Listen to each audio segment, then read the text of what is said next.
निवडणुकीच्या निकाला अगोदर लोकनियुक्त नगराध्यक्ष म्हणून तुमचे काही व्हिडिओ व्हायरल व्हायला लागलेत. तर निकालाच्या अगोदरच कसं काय? नाही, निश्चितपणे काही उत्साही कार्यकर्त्यांच्याकडून ते झाले.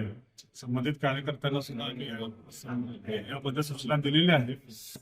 पण सर कार्यकर्ते उत्साहात आपल्याकडून नाही झालेलं. नाही आमच्याकडून.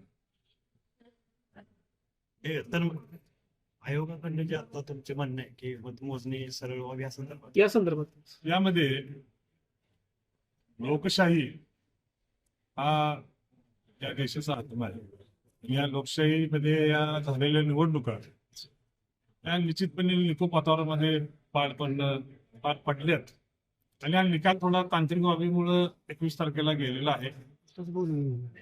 हा निकाल पुढं जात असताना सर्वसामान्य नागरिकांच्या मध्ये एक प्रश्नचिन्ह निर्माण झाले. अरे बाबा काय होतंय आमच्याजवळ स्पष्ट ते सर्व नागरिक या ठिकाणी बोलून दाखवत आहेत. ते निश्चितपणे काही घोटाळा तर होणार नाही. राज्य निवडणूक असेल, प्रशासन असेल, निश्चितपणे आमचा त्या गोष्टीवर विश्वास आहे. त्यांच्यावर कोणत्याही प्रकारची चुकीची गोष्ट या ठिकाणी घडणार नाही.